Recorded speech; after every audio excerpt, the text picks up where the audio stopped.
Ces 4 longs métrages se calquent sur le même procédé. Jason Blum analyse ce procédé comme étant triangulaire. Il serait composé déjà de concepts assez puissants, l'horreur amateur en found footage, un écrivain ayant des visions horrifiques, ou alors l'ultime concept, la purge pendant 12 heures par an aux États-Unis. D'un arc narratif se déroulant dans un seul lieu, de 4 ou 5 personnages et de peu d'effets spéciaux. On peut limite considérer ces films comme la phase 1 du studio Blumhouse, allant de 2007 à 2013, que l'on peut qualifier de démarrage.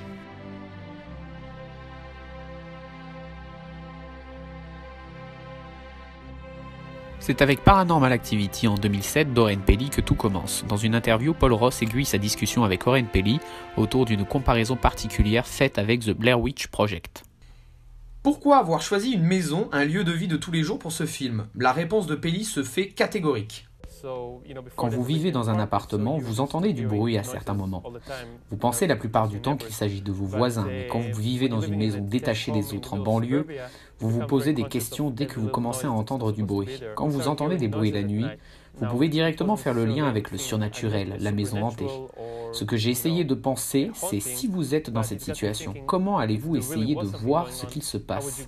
C'est pour cela que le concept est lié à cette caméra vidéo et au fait qu'avoir une caméra qui tourne pendant votre sommeil peut être terrifiant, surtout si vous voyez ce qui se passe le matin même. Ce n'est pas un film de maison hantée, c'est plutôt un film de personnes hantées. Parce que le film est tourné dans une maison totalement ordinaire, cela montre que ces événements peuvent survenir partout.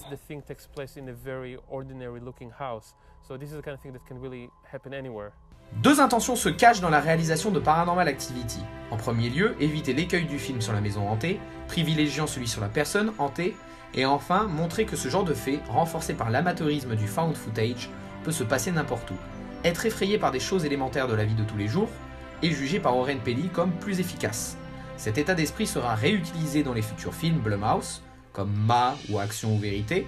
Ainsi, on en sait plus sur les intentions créatives d'Oren Peli. L'objectif est de maintenant se recentrer autour de l'aspect économique du long métrage. Ayant un budget de production de seulement 15 000 $, soit 45 000 $ de moins que The Blair Witch Project sorti en 1999, le film a rapporté plus de 193 355 800 $ autour du monde au box-office international, portant sa rentabilité à plus d'1 289 000%. En comparaison, Avengers Endgame n'a qu'un pourcentage de rentabilité de 700% malgré sa première place au box-office mondial, c'est dire le succès important du film d'Oren Peli. Avant de nous intéresser à la façon particulière dont ce film a été marketé de façon générale, penchons-nous au travers d'une rapide contextualisation de tout ce qui se passe au sein de ces films qui développent justement un univers assez particulier. Attention donc aux spoilers. Si je dois avoir un avis sur la saga Paranormal Activity, eh bien c'est que le premier, c'était vraiment incroyable, il y avait de la créativité. Et puis après, ils ont décliné ça, et puis bon, tu revois le même film, et généralement moins bien, parce que coût de production fait que les producteurs ils veulent à tout prix que ce soit comme le premier, mais donc du coup tu prends pas un créatif pour faire le film, donc ça devient un peu un produit sans intérêt. J'avais vu la version japonaise aussi, je sais plus, c'était Paranormal Activity Tokyo ou quelque chose comme ça, qui était vraiment chiant, qui manquait de rythme. C'est dommage, mais en même temps c'est pas étonnant. Parce que dans les sagas horrifiques, et même les sagas de manière plus globale, c'est assez rare quand tu te retrouves avec une saga parfaite. C'est-à-dire que généralement, le premier, voire le deuxième, ils sont excellents, et puis finalement, après tu te retrouves avec des rebuts. C'est pareil, tu vois, tu peux aimer Freddy, mais sur tous les films Freddy qu'il y a eu, il n'y a pas que des pépites. Donc voilà mon avis pour Paranormal Activity. Paranormal Activity premier du nom, sorti en 2007, joue sur le côté documentaire de l'histoire qu'il cherche à raconter. Micah et Cathy, un jeune couple, décident de filmer ce qui se passe la nuit dans leur maison, persuadés que celle-ci est hantée. À la suite de plusieurs nuits de phénomènes paranormaux, Micah meurt brutalement et Cathy devient possédée. Un message de fin précise que Cathy n'a jamais été retrouvée, au contraire du corps de Micah. Paranormal Activity 2, sorti en 2010, se tient chez la famille recomposée de la sœur de Cathy, Christy, où d'autres phénomènes paranormaux apparaissent. Le film permet en soi de situer les événements de Paranormal Activity 1, puisque la narration des deux longs métrages est étroitement liée. On y apprend notamment que le démon avait pris possession de Christy, puis ensuite de Cathy, ce qui explique l'état de cette dernière à la fin du film de 2007. Dans le film, Cathy kidnappe son neveu, le fils de Christy, à savoir Hunter. On ne sait pas encore véritablement pourquoi à ce moment-là. Le troisième long métrage, sorti en 2011, se concentre sur l'enfance de Katy et Christy et les premières apparitions des phénomènes paranormaux. Elle se termine sur la mort violente de Dennis, le père des deux petites filles, par une entité du nom de Toby, qui sera le fil conducteur du 5e opus 4 années plus tard. Le film prend donc le temps de nous poser les bases que l'on doit comprendre sur les personnages principaux et nous montrer quel sera l'antagoniste global de toute cette saga. Paranormal Activity 4, sorti en 2012, raconte les aventures d'une nouvelle famille. La fille aînée se nomme Alex et le plus jeune Wyatt. Leurs parents recueillent un petit garçon du nom de Robbie, qui se révèle être leur voisin à cause de l'hospitalisation de sa mère. A partir de là, des événements bizarres vont bouleverser la vie de cette nouvelle famille.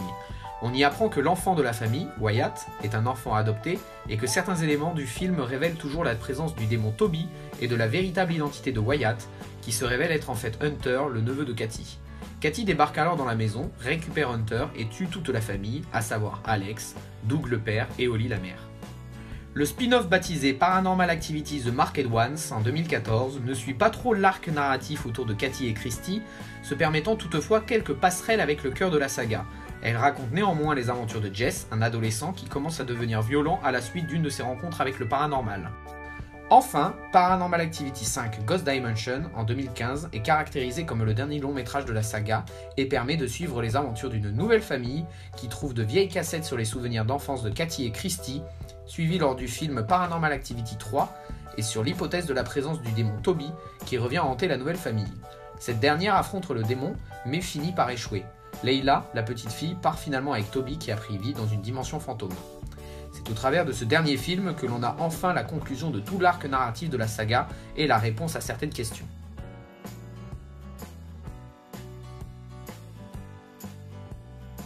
Le film, 2007, a d'abord connu une sortie limitée avant de lancer le buzz, comme nous vous l'expliquions auparavant dans le documentaire. A partir de là, s'est mis en place un procédé marketing assez particulier et déjà présent dans le projet Blair Witch, c'est-à-dire un marketing viral.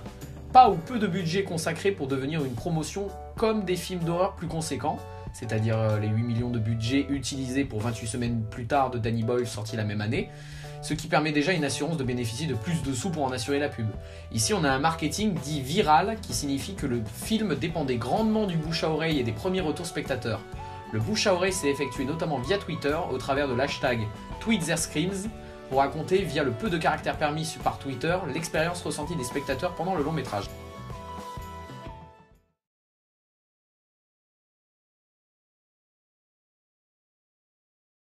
Je pense que le problème, c'est l'usure et le manque de surprise. C'est-à-dire que quand on a eu Projet Blair Witch, eh bien, c'était complètement hallucinant, parce qu'à l'époque, on ne connaissait pas ça. Cette esthétique found footage mêlée au hors-champ, c'était assez inédit. Et Paranormal Activity, c'est pareil, sauf que là, c'est encore plus intelligent, parce qu'on est sur du plan fixe. C'est-à-dire que là, clairement, on se tape des plans fixes, ou en plus de ça, c'est un hors-champ, mais qui est présent dans l'écran. C'est-à-dire qu'on ne sait pas ce qui est là, mais on sait que c'est là. Là où Projet Blair Witch, on savait que c'était là, mais quand l'entité faisait quelque chose, on ne le voyait pas. Alors que dans Paranormal Activity, on voit tout, sauf que l'entité est invisible. Et donc ça fonctionnait très bien dans le premier. Sauf que le problème, c'est que par la suite, on s'est dit « Eh, mais ça marche financièrement parlant !» Donc, quand ça marche financièrement parlant, qu'est-ce qu'on fait? On fait des suites en refaisant la même chose. Donc évidemment, quand tu connais le principe, quand tu sais comment ça va fonctionner, eh bien tu n'es plus surpris, et je pense aussi que c'est pour ça que le slasher est mort à un certain moment, et que le néo-slasher est arrivé grâce à Wes Craven, c'est que le slasher, on pensait avoir fait le tour au bout d'un moment, et je pense que à force de revoir toujours le même schéma, on a fini par se lasser, jusqu'à la fin des années 90.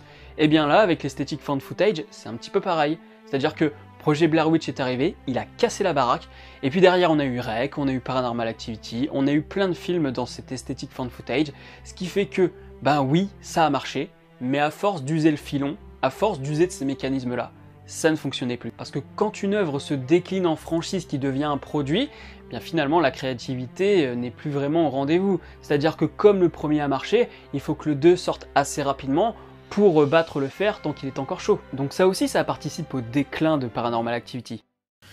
À la suite de cela et du spot publicitaire pitché par Stacy Snyder, il fallait pour les spectateurs se rendre ensuite sur internet via le site officiel du film, qui n'existe plus évidemment à l'heure actuelle, afin de demander la possibilité aux exploitants de salles à proximité de diffuser le film.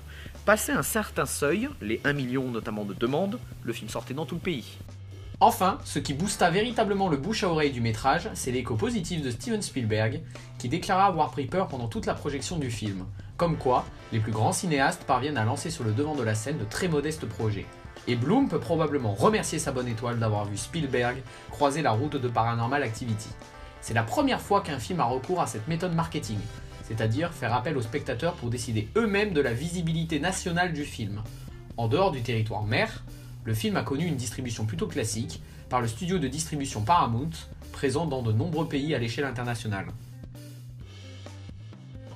En soi, si la façon dont fut marketé Paranormal Activity fut exemplaire, les déclinaisons de la saga, qui ont bénéficié de budgets tout aussi modestes mais un poil plus conséquents, ont connu des campagnes de promotion plus classiques à grands coups de trailers projetés sur YouTube et sur les réseaux sociaux. C'est en cette capacité à innover et à sortir des sentiers battus des traditionnels films hollywoodiens que Blumhouse va pouvoir justement proposer quelque chose de novateur et ils vont se démarquer, ils vont lancer leur incroyable épopée. Mais c'est vraiment avec Paranormal Activity 2 que tout l'avenir du studio allait se jouer puisque deux possibilités s'offraient à eux. Soit le carton et la poursuite de leur projet, soit la lassitude, l'effet de surprise vraiment absent de la part des spectateurs qui pouvait notamment entraîner l'échec relatif du film, bon, relatif vu que le budget modeste du film, à savoir 3 millions de dollars, n'allait pas forcément permettre un certain échec, parce que les pertes n'auraient pas vraiment été importantes. Finalement, le film sera lui aussi un immense succès, comme tous ceux qui suivront avec 177 millions de dollars de recettes. De plus, les liens avec le premier film rendront saillant la mythologie créée autour de l'antagoniste central, qui se révélera être le personnage de Cathy. Ainsi, l'énorme succès des films de la saga Paranormal Activity permettra de lancer d'autres sagas importantes telles que Insidious, Sinister et American Nightmare. Mais alors, si la saga se révèle être une poule aux œufs d'or infinie, pourquoi décider de la fin de la saga avec Paranormal Activity 5, The Ghost Dimension, sorti en 2015 ? Jason Blum l'explique lors d'une interview. J'ai pensé avec Oren qu'après le 3e ou 4e film, il fallait que l'on arrête la saga après le supposé 5e film.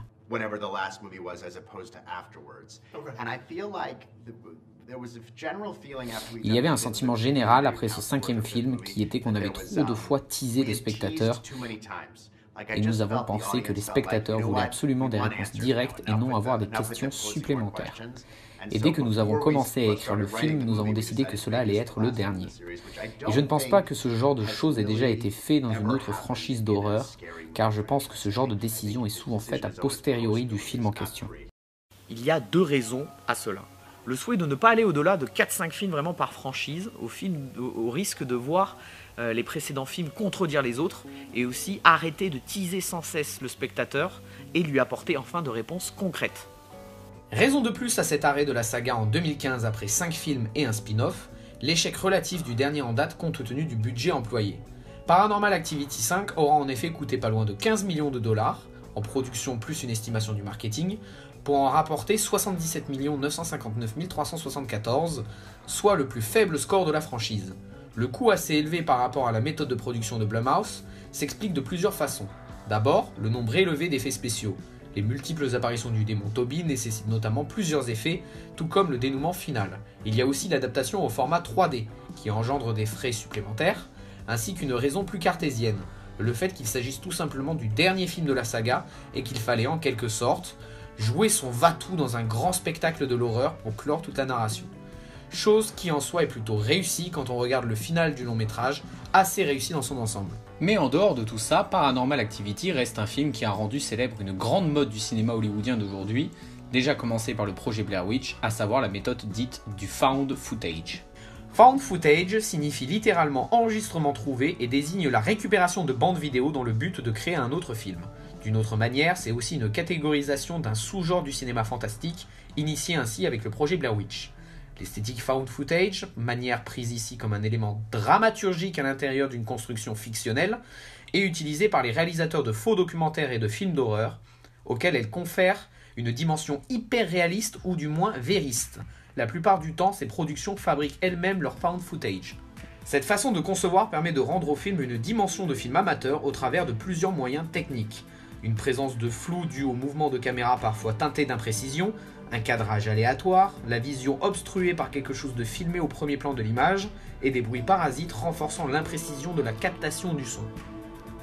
Si le projet Blair Witch a fait connaître la méthode, Paranormal Activity l'a, elle, rendue célèbre, à tel point que de nombreux films ont décidé d'utiliser cette méthode comme Cloverfield en 2008, Black Storm en 2014, Chronicle en 2012 ou encore Projet X en 2012.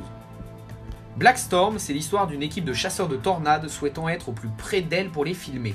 Chronicle, c'est différents jeunes qui racontent leur acquisition de pouvoirs paranormaux au travers de leur caméra vidéo, et Cloverfield, c'est un caméraman qui raconte, via son caméscope, l'arrivée d'un monstre ou de plusieurs monstres qui déciment les rues de New York. C'est ainsi un procédé qui colle parfaitement avec les souhaits artistiques de Blumhouse, à savoir du petit budget dans certains de ses films, pour une dimension plus photoréaliste et donc à terme plus terrifiante en fonction des thématiques qui sont abordées. Ainsi, on peut tirer une première conclusion de la méthode Blumhouse qui transparaît dans la saga Paranormal Activity.